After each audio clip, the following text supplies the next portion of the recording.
Hai semua, kembali lagi di Alvin Koketil. Hari ini aku mau berbagi masalah atau update ya perkembangan dari salva aku ya, atau bisa dibilang biawak ya. Ini sangat jarang ku update ya, karena selama ini aku sering update masalah ikan teman-teman ya. Jadi ini sesekali biar ada selingan ya. Jadi aku update dengan salva aku, bagaimana perawatanku selama 2 tahun ini sampai seberapa selama 2 tahun ini, karena di sini aku sedikit tahan size-nya teman-teman ya, jadi biar nggak terlalu besar. Jadi salva yang berukuran besar juga bisa ditahan size-nya teman-teman, tapi dengan pokoknya tahan size tapi dengan kesehatan yang sangat maksimal ya. Jadi nggak ada tips-tips di puasakan berlama-lama. Jadi ini tetap pola makan yang rutinitas seperti biasa ala predator ya. Jadi nanti akan kubagi. Ini aku lagi bersihkan boxnya, udah airnya udah bau. Ini ya, kemarin ku kasih makan banyak soalnya, jadi udah bau. Ini aku mau bersihkan dulu. Nih, ini biasanya kalau aku bersihkan kayak gini teman-teman. Aku buka aja kandangnya, ini udah ada di atas tuh. Oh, aku buka kandangnya. Ini airnya udah coklat kali deh.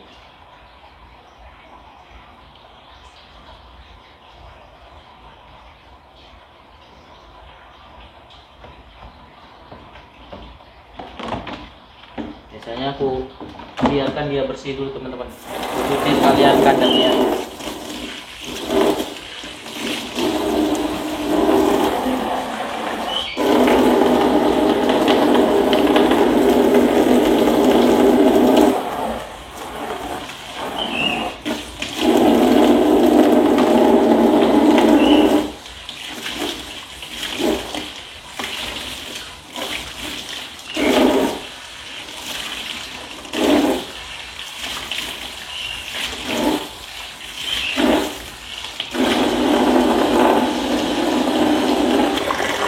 Nah kayak gini teman-teman ya. Ini coba aku mandikan dulu airnya. Jadi aku mandikan gini sekalian kandangnya ini dicuci. Tuh. Ini jarang dihandle ya teman-teman ya.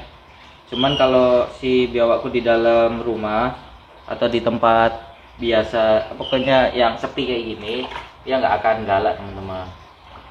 Kecuali aku handle-nya di luar, nah paling kaget-kaget gini aja. Tapi selebihnya aman, dia nggak akan panik.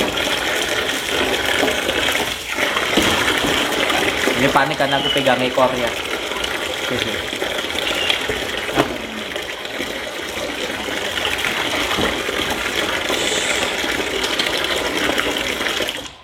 Ini karena aku pegang ekornya, dia agak panik deh.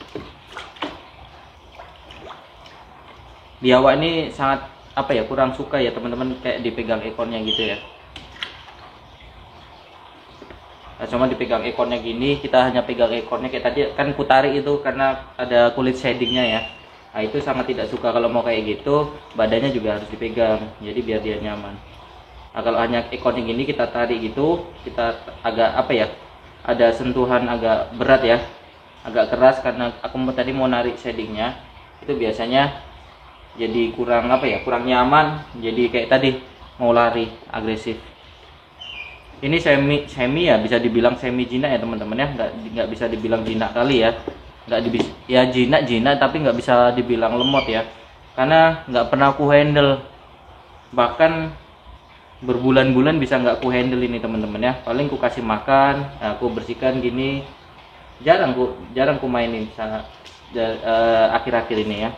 Bisa mungkin udah hampir setahun ya nggak pernah benar-benar interaksi yang dipegang-pegang gitu. Paling ya kayak gini aja teman-teman, keseharianku itu pun seminggu sekali ku lakukan kayak gini aja kalau pas nyuci kayak gini. Jemur seminggu sekali, bisa dilakukan tiap hari juga bisa. Cuma kalau aku karena waktu ya, jadi jemurnya seminggu sekali. Tapi jangan lupa dikasih makannya setiap kali makan daging, dikasih kalsium dan vitamin D3 ya, biar dia tidak terkena MBD ya. metabolic bone disease ya, jadi ada masalah tulang, jadi biasanya bengkok atau gimana, atau susah jalan gitu, jadi lumpuh. Bagusnya tetap dikasih kalsium. Fungsinya kalsium seperti itu teman-teman ya, untuk suplemen lah. Ini sambil dibersihkan biasanya aku pelan-pelan. Biasa biawak kalau jarang dihandle kayak gini teman-teman, nggak bisa diem. Cuma ini tergolong lumayan aman ya. Ini ukurannya seperti ini ya. Ini CB berapa ya? Ini box CB 90 ya. Tuh. Kenapa aku masih taruh di sini? Ada ya, mungkin ada yang bilang, "Bang, udah kekecilan." Ya memang pas-pas aja di badannya, tapi dia masih bisa bergerak lah. Cuma nggak, pergerakannya dibatasi teman-teman. Cuma tetap sehat-sehat aja. Tuh, karena sebenarnya biawak di di sarang tuh dia nggak banyak pergerakan ya sebenarnya. Dia bergerak itu cuma saat cari makan aja. Tapi di sini kan makanannya udah terjamin, makanya nggak banyak pergerakan. Ini usia udah 2 tahun ya teman-teman ya. 2 tahun tapi size-nya masih bisa dibilang nyaman di handle lah, nggak terlalu besar, nggak terlalu kecil tuh. Tuh ya. Size-nya masih enak lah di handle.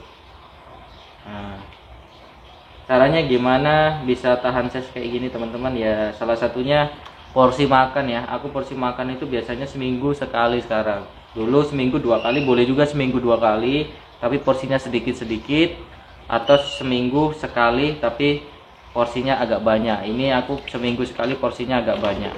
Ini kemarin hari Minggu ya kalau nggak salah, habis makan banyak dia. Makanya perutnya udah ini udah 3 hari kemudian baru ku handle ya. Karena kalau makan banyak di handle takutnya dia nggak nyaman atau stres muntah teman-teman ya.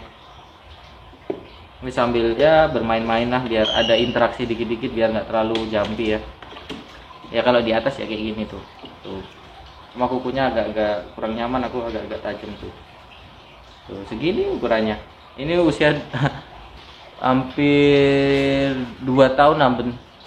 Akan aku waktu itu dapat di bulan-bulan Desember ya, ini udah Agustus ya, satu tahun setengah ya, 1 tahun lebih lah, hampir 2 tahun pokoknya ini teman-teman. Biasanya biawak kalau udah usia 1 tahun lebih harusnya size-nya udah lebih besar dari ini ya, bahkan bisa dibilang 2 kali lipat dari ini ya kalau dipus makan. Ini nggak kupus makan tuh, porsi badan oke. Tuh ekor gemuk, tuh bisa dilihat ya, ekornya tetap gemuk. Ada yang bilang, "Bang, nyiksa makan 1 minggu sekali." Loh, ini reptil teman-teman ya. Kalau teman-teman piara mamalia makan seminggu sekali ya kasihan mati. Tapi ini kan reptil teman-teman. Reptil itu pokoknya kita indikatornya itu di ekor teman-teman ya. Di ekor dengan proporsi badan juga tuh. Tuh badannya tetap berisi tuh. Tuh walaupun memang ukurannya punya aku jadi kecil ya, tertahan ya. Karena ya satu, pola makan ya, pola makannya jangan dipus. Kalau pola makan dipus ya dia pertumbuhannya akan cepat besar. Untuk melihat kondisi biawak kita sehat terus proporsi badan ideal bisa dilihat dari perut ya. Perut jangan terlalu bleber. Kalau terlalu bleber berarti obesitas, karena kebanyakan kiper biawak itu dibikin obes biar biawaknya lemot teman-teman. Itu makanya banyak biawak yang lemot karena dibikin obes. Tapi kalau biawaknya proporsionalnya sehat kayak punya aku, jarang bisa dibilang anteng ya teman-teman, pasti aktif. Memang jinak-jinak tapi rata-rata aktif kalau di handle ya gitu, kecuali obes rata-rata jadi lemot teman-teman. Terus ekor itu nggak kurus ya, di pangkal ekor ini berisi teman-teman tuh, ekor berisi. Ini menandakan bahwa biawaknya sehat. Indikatornya itu aja teman-teman ya. Kalau untuk kenapa bisa kecil ya, itu pola makannya aku bikin apa ya namanya ya, pokoknya ada tekniknya itu, seminggu sekali atau seminggu 2 kali dengan porsi sedikit. Kalau seminggu 2 kali, tapi kalau seminggu sekali porsinya sedikit banyak teman-teman. Di situ biasanya size-nya akan sedikit tertahan daripada yang makan 2 hari sekali ya gitu. Kalau mau di push size ya makan sehari 2 kali, tapi resikonya apa? Resikonya ya kalau biawaknya sudah tua akan jadi obes ya gitu. Tapi kalau masih baby di push 2 hari sekali nggak masalah teman-teman, karena kalau baby itu metabolismenya masih kenceng ya. Intinya kalau mau push size ya teman-teman harus rajin jemur biar pencernaannya lancar, karena berisiko kalau pencernaannya kurang lancar ya. Itu. Terus yang terpenting di dalam kandang itu selalu dikasih water dish ya. Jadi biar dia tetap berendam. Kandang lembab-lembab nggak masalah teman-teman ya. Karena biawak itu nggak rentan terkena jamur, berbeda dengan iguana dan reptil lainnya ya. Biawak ini memang pada dasarnya di kondisi yang basah-basah. Jadi kandang kayak gini, kandangnya kan ku cuci, nanti lembab-lembab gitu, ada water dish, itu nggak masalah, nggak akan kena jamur. Seperti itu. Ini sehat kali tuh, lincah tuh. Pergerakannya kayak gini. Aku ada terarium, cuman resikonya gini teman-teman ya. Kalau biawak kandangnya gede kali, kan terariumnya gede kali. Satu, dia pertumbuhannya akan jadi pesat teman-teman. Makanya buat teman-teman kalau biawaknya pengen cepat gede, ya kasih kandang yang besar juga. Tapi kalau biawaknya pengen yang sedang-sedang aja, kecil, ya kasih kandang yang pas-pas aja ya. Tapi jangan sampai nekuk kali ya badannya ya.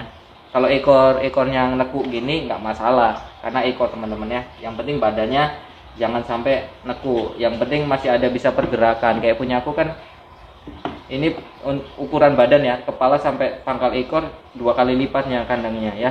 Untuk yang lebar masih ada sisa, pas lah satu ukuran badan dia. Jadi dia masih bisa belok tuh. Nah, tuh belok tuh. Kalau bergerak masih bisa belok. Kadang naik ke sini juga. Tuh. Memang sengaja. Tapi nanti kalau kita lihat ya, kalau udah size-nya mungkin udah lebih besar dari ini lagi, aku terpaksa harus pindah ke terariumnya teman-teman ya. Nanti akan ku proses adaptasi biar di terarium, walaupun jarang di handle, tetap jinak teman-teman ya. Tetap bisa apa ya, nggak takut manusia ya. Karena kalau aku males handle setiap saat teman-teman, karena berisiko jadi sakit ya hewan tuh. Tuh lincah tuh. Tuh ya. Ukurannya enak di handle tuh sebenarnya segini teman-teman ya. Ukurannya enak di handle, warna pun masih oke, nggak pecah dotnya tuh. Dotnya itu masih oke lah, nggak pecah. Tapi biasanya kalau size-nya makin besar, dotnya itu biasanya makin pecah. Makanya buat teman-teman yang sering kontes reptil, kalau mau apa ya, size-nya nggak oversize ya di dalam kontes, tetap bisa ikut yang kelas yang ukuran tertentu. Pengen ditahan size juga bisa teman-teman ya. Tahan size itu berarti pertumbuhannya sedikit lebih lambat daripada yang biasanya, tapi tetap nanti suatu saat akan bisa besar ya teman-teman ya. Apalagi nanti usia udah mulai 3 tahun, itu udah mulai dewasa ya, udah siap kawin sebenarnya. Itu biasanya size-nya mau nggak mau ya tetap akan naik ya, walaupun sedikit lambat ya. Itu tahan size itu jadi sedikit lambat aja. Terus kandang ya, kandang itu kenapa bagusnya box teman-teman ya. Satu, kalau kita untuk kontes bagusnya tetap box teman-teman, karena banyak kiper-kiper profesional yang untuk kontes teman-teman, kayak iguana pun dia naruhnya di box ya. Karena kalau di kandang ram, apalagi ram ya, kayak kandang burung aja, itu yang nggak tajam teman-teman, itu ada berisiko kukunya kecantol dan sebagainya. Aduh kaget aku. naik aku kurang suka ya naik ke badan, karena berisiko teman-teman. Kalau semi bisa gigit telinga teman-teman ya, gigit anggota badan kita. Makanya jangan biarkan biawak itu merayap-rayap di sekitaran leher. Kalau aku sih gitu teman-teman, itu ada risikonya kalau yang semi kayak gini teman-teman. Terus itu bagusnya tetap box ya, box kayak gini lebih aman, luka nggak akan rubbing ya. Terus kalau kawat ram itu tergantung karakter ya teman-teman ya. Kalau punya aku karakternya kan nggak nabrak ram, paling ya cuma mau keluar apa ya kayak gini nih. Nah, tapi dia nggak yang keras teman-teman. Ini udah hampir 2 tahun ku pelihara, nggak ada luka di mulutnya tuh mulus tuh. Ada yang komen, bang rusak mulutnya nanti rubbing, mana nggak ada tuh mulus ya, nggak ada cacat sedikit pun tuh, mulus semuanya. Itu udah hampir 2 tahun ku pelihara di box ini ya. Itu kembali lagi tergantung ke karakter biawaknya ya. Jadi dilihat karakter biawak, setiap individu biawak itu akan berbeda karakternya. Kalau karakternya nabrak ram ya jangan dikasih ram ya, jadi tertutup aja teman-teman ya, nggak usah pakai ram kayak gini. Jadi dilubangi aja ya, itu lebih aman. Kalau terarium kaca biasanya risikonya bisa rubbing kalau nggak biasa, karena terang kan, transparan, dikira nggak ada apa ya namanya penghalangnya, itu biasanya jadi nabrak-nabrak. Ini makanya perlu proses adaptasi, karena terariumku kan pakai kaca nih, jadi takutnya dia belum adaptasi lagi, dan itu kan besar juga terariumnya, takutnya jadi susah makan karena galak kan. Nah itu makanya aku tunggu size-nya dia agak lebih besar lagi baru kupindah lagi gitu, sedikit lebih besar baru kupindah, jadi ukuran terariumnya nggak terlalu besar untuk dia, jadi dia karakternya tetap oke lah, tetap aman. Yang penting sih sebenarnya aku yang penting nggak takut sama saya ya, terus makan pun lancar gitu teman-teman. Kalau biawak nggak takut manusia, makannya pasti lancar, karena kalau sudah susah makan ya sudahlah kayak waktu itu, jadi galak, makan nggak mau, dimuntahin terus ya, akhirnya takutnya stres kepanjangan jadi mati teman-teman itu, atau biasanya jadi sakit ya, rata-rata kena flu, kena sebagainya lah kalau sudah stres gitu. Oke, mungkin itu aja update tentang biawakku. Selama ini kan jarang ku update, ini kayak gini perkembangannya ya. Cara perawatanku boleh diikuti boleh tidak ya, tergantung cocok atau enggak untuk teman-teman ya. Bye bye.